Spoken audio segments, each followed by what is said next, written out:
kay Attorney Claire Castro at kay PBBM.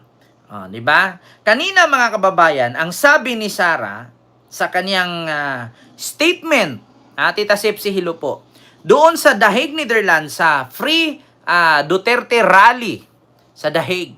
Sabi niya, ipunin po natin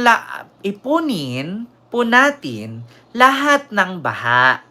Tapos, i-deliver po natin sa Malacanang para po may mainom po siya ang presidenteng Bongbong Marcos para inumin po niya.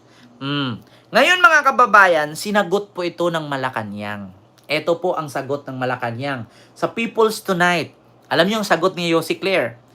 Nakakapagtaka po talaga. Nawala po yatang kaalam-alam ang Vice President patungkol po sa rainwater collection system.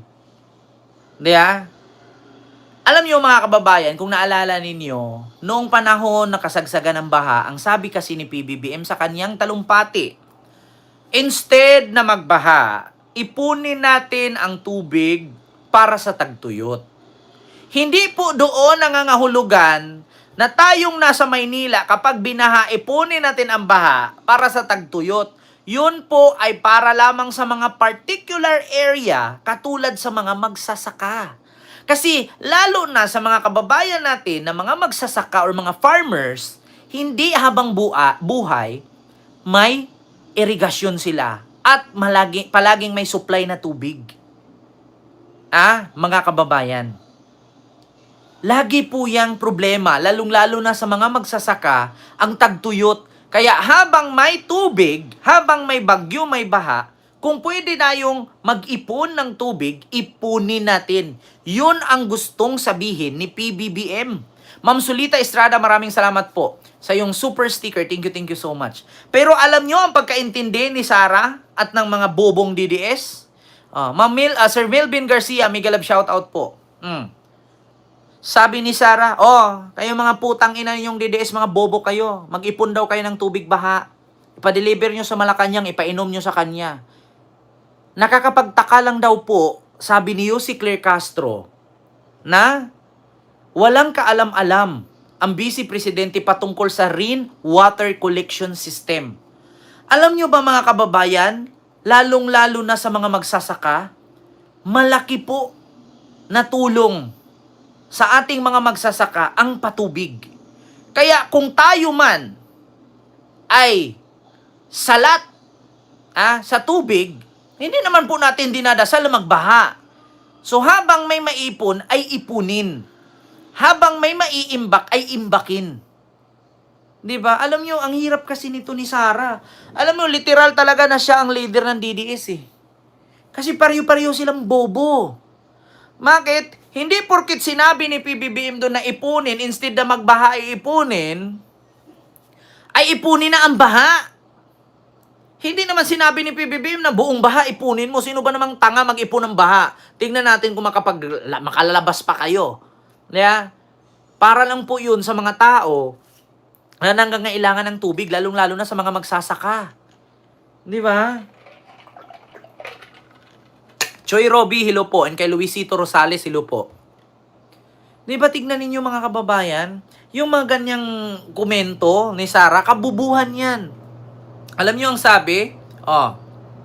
Biniltahan ni Presidential Communication Yossi Claire Castro si Vice President Sara Duterte sa pagbibiro nito na dapat ipunin ang lahat ng baha sa Pilipinas at ipa-deliver sa Malacanang para ipainom kay President Bongbong Marcos Jr.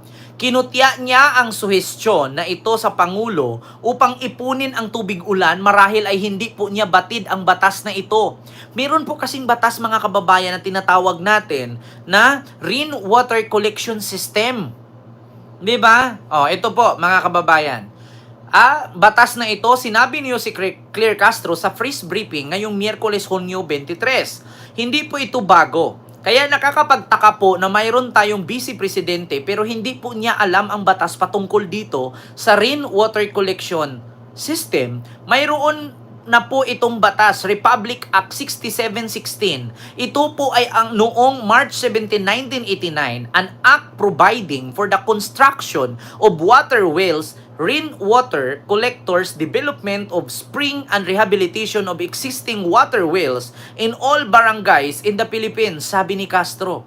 Kaya tignan ninyo, meron palang batas dito na nakalagay, Republic Act 6716, na providing, an act providing for the construction of water wheels, yung mga balloon, rainwater collectors, development of springs and rehabilitation of existing water wheels in all barangays in the Philippines, sabi ni Yusek Claire Castro.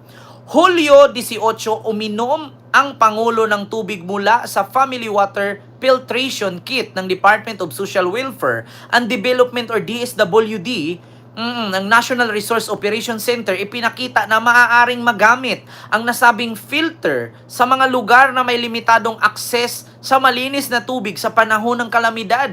Lalong-lalo na sa probinsya, mga kababayan. Naalala ninyo na kami nga sa amin sa probinsya, ang bahay namin is kubo, ang bubong namin nipa.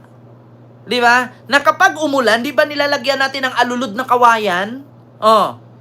Ngayon, kapag umulan ng malakas, kung meron ka mga balde, mga galon, ipunin mo yung tubig ulan. Kasi pwede mo yung pang sabaw sa sinaing, pwede mong panghugas sa puwet, pwede mong panghugas plato. Kasi bakit?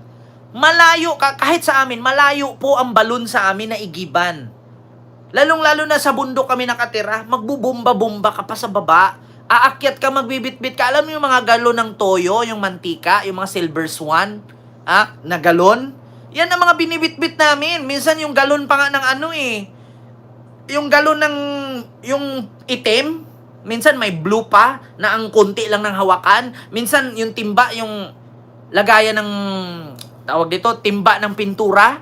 Yan ang ginagamit namin, mag-igib ng tubig. Hindi ba alam ni Sarah yan? Palibhasa kasi lumaki siyang puro pagnanakaw ng tatay niya ang ginakain niya eh. Di ba? Hindi ba alam ni Sarah yan? Nag-iimba kami ng tubig dati, lalong-lalo pag nasa bukid kami. Alam niyo yung kawayan? Makuha ka ng kahoy na nakaganyan. Itusok mo yan, tapos kuha ka na medyo mababa, itusok mo, lagyan mo ng alulod na kawayan. Yung kawayan, tanggalin mo yung buko niya sa kada gitna. May mga buko-buko yan eh. Tanggalin mo yun, taksipin mo yun. Pag nasahod na yan, gawin mong alulod, doon yan, punuin mo yung banga. Minsan pa nga, alam niyo yung malaking gulong ng sasakyan na tinatahi yung ilalim? Ginagawa naming parang banga, yung gulong, yung luma na gulong na malaki, yung gulong ng bulldozer. Ganyan ginawa naming tubigan. Alam niyo ang ginawa ng lolo ko nun?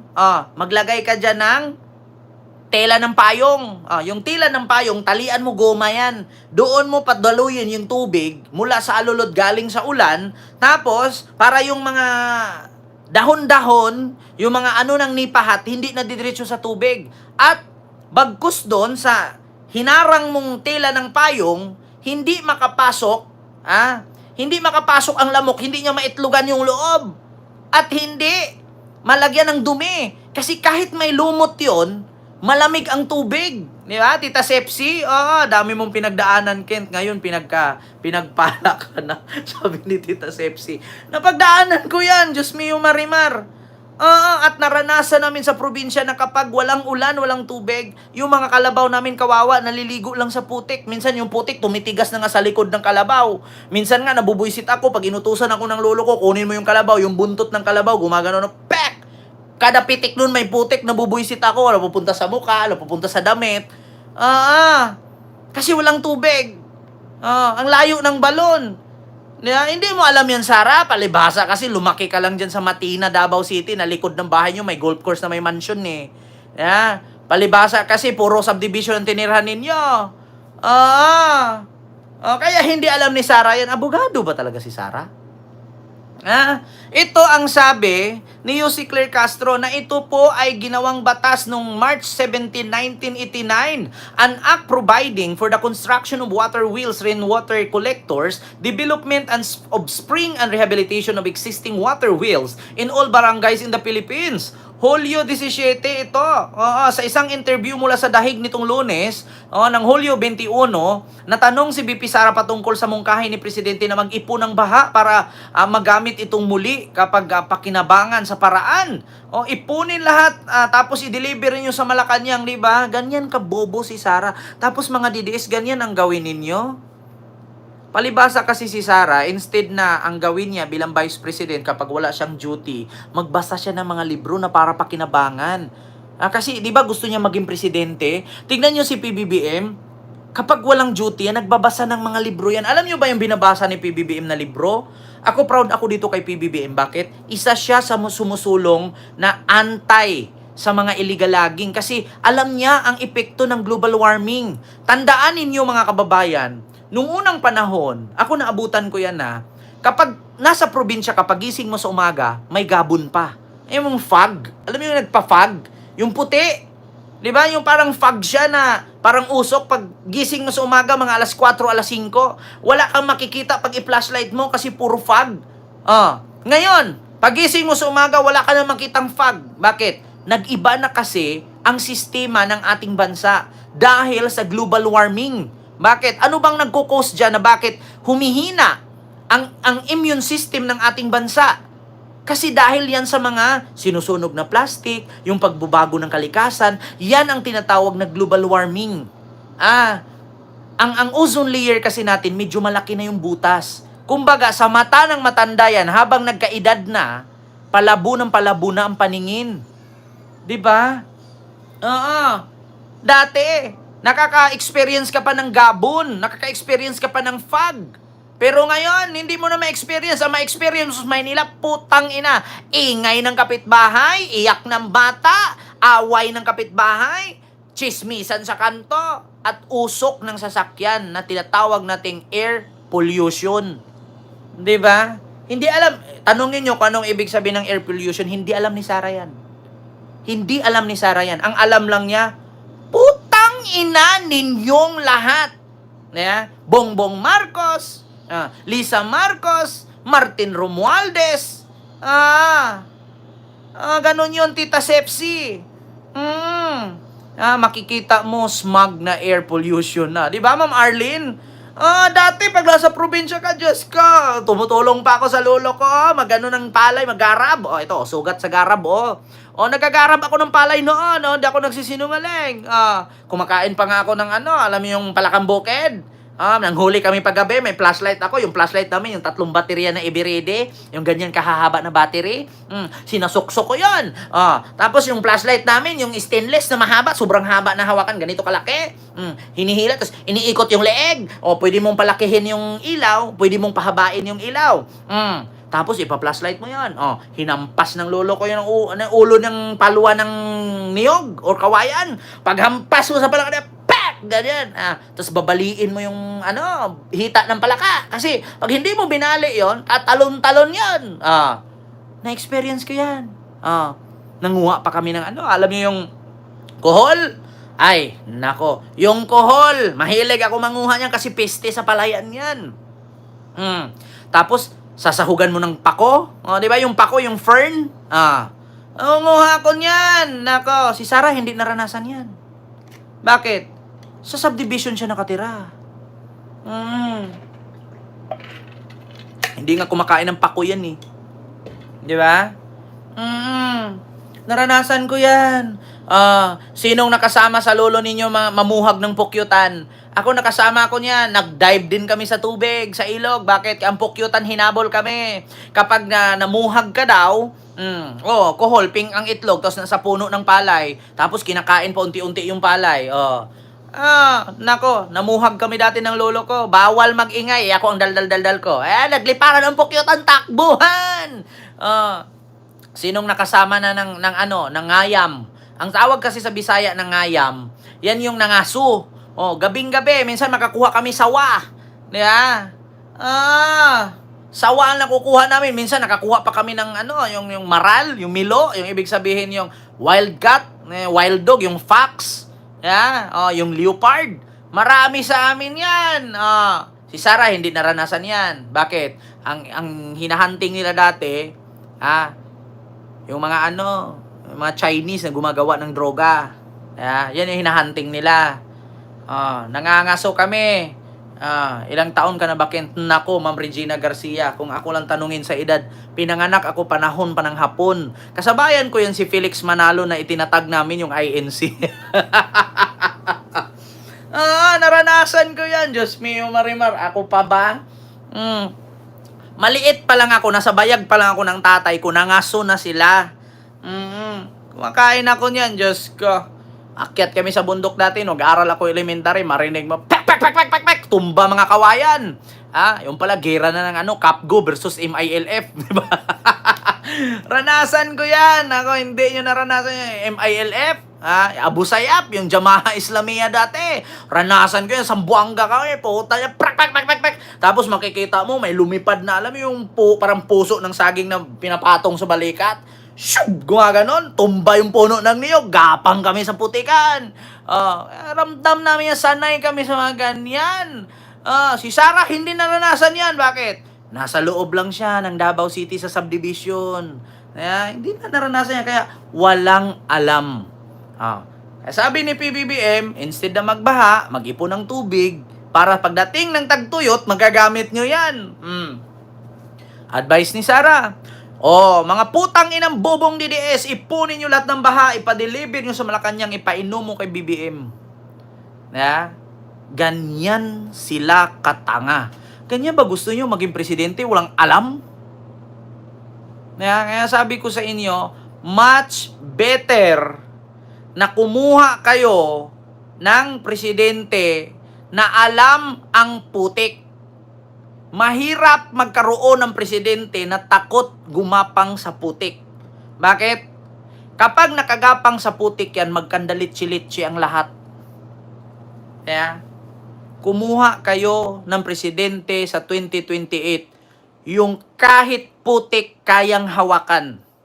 Huwag kayong kumuha ng presidente na hindi nagbabag ng hindi Chanel, Prada, Gucci. Sanay sa yaman yan. Pagbigyan mo ng 1,000 yan, hindi pera sa kanila yan. Barya lang yan. Yang mga mayayaman, kapag nagkaroon ng milyon yan, ang 100,000 sa kanila, 1,000 na lang para sa atin yan. Yung 1,000 natin, 100,000 sa kanila. Kapag nakapag-billion yan, yung 1 million, 1,000 lang yan sa kanila. Kaya kumuha kayo na magiging Pangulo ng Pilipinas na kahit nasa dahon ng saging kumakain, kahit takip ng kaldero, pwede gawing plato. Si Sara gawin yung presidente, putang ina. Mag-migrate kayo. Di ba? Yan ang hirap mga kababayan. Tandaan ninyo, yung bobo nga, hindi niya alam kung ano English. Di ba? Tignan mo si Leni Robredo. Baha hanggang dibdib, walang pake, basta nakatulong sa tao, ganyan. Hindi katulad kay Sarah, pag nagbaha, saan? Nasa helikopter. Ando, nanood ng concert. Di ba? Yan ang anuhin ninyo, mga kababayan. Yan ang anuhin. Ako, actually, para sa akin, hindi naman ako magkapag-desisyon, kaya hindi lang naman ako ang tao sa Pilipinas. Ang piliin nyo, maging presidente sa Pilipinas, yung laging handa.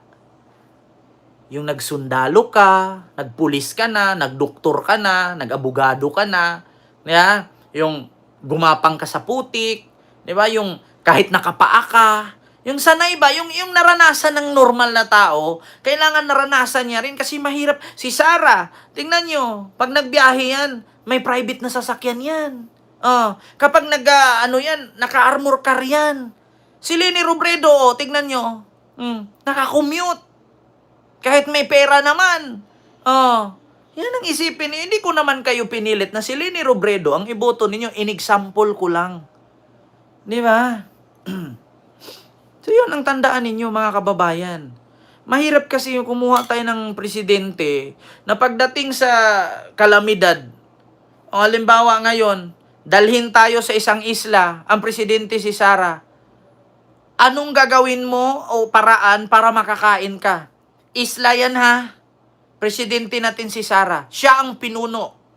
Anong gagawin niya para makakuha ng isda kung wala kang kagamitan? Tanungin niyo si Sarah niyan isang beses. Di ba? Sabi ni Malot, Kent, naka-encounter ka ba ng aswang sa probinsya? Ay, totoo yan! Yung aswang sa amin, sa probinsya, marami kasing klase. May wakwak, may tiktik, may aswang, may sigbin. Sa amin, ang wakwak, meron niyang oras. Sa amin pa lang, alas 6, alas 7, alas 8, may wakwak na. Kapag ang boses niyan malakas, nasa malayo yan. Kapag ang boses niyan mahina, nasa malapit mo yan. Tapos hindi mo yan siya makikita. Tumuwad ka, makikita mo yan. Pero wag kang tumuwad na nandyan siya, baka sipain ka, magugulong-gulong ka pa. Totoo yan, mga kababayan. Ang wakwak kasi, hindi yan nang wawakwak sa kanyang sariling barangay. Nang wawakwak yan sa ibang barangay. Tingnan mo si Sarah. Hindi siya nagkalat sa Pilipinas, nandun siya nagkalat sa Dahig. Nangakala niya, pakinggan siya doon. Englishin, ngayong rally niyo dyan sa Dahig, Englishin ninyo. Kasi English ang mga Dutch national. Hindi nila maintindihan yun. Sabi mo, putang ina, pakawalan yun. Hindi maintindihan ng mga Dutch yan. Huwag kayong magkalat dyan. Umuwi kayo ng Pilipinas. Kung mag-rally kayo, Tagalog lang din naman ang isigaw ninyo. Mag-English kayo. Tanga. Hindi tingnan mo, kakalat kayo ng kabubuhan dyan sa Dahig. Sasabihin mo, bitawan mo na si Duterte kay may sarili kaming bansa. Sinong makikinig sa'yo dyan? Putang ina ka? Dutch yung mga tao dyan, English yung mga British accent yan. Mag-British accent ka din. Bring him back to the Philippines and our country has own rules. Ganun ka dapat dun, putang ina mo. Hindi magtatagalog ka dyan, tapos yung diction mo Bisaya, tang ina, nagpagod ka lang. Di ba? Diyos mio, Marimar. Paano ka ba naman pakinggan ng ICC kung nagtatagalog ka tapos yung diction mo Bisaya pa? Ano, ICC pa mag-adjust? Diba? ICC pa yung mag-adjust eh. So yun lang mga kababayan, yung ating live ngayon, hindi ko na masyadong habaan. Kapag mag-rally kayo, nasa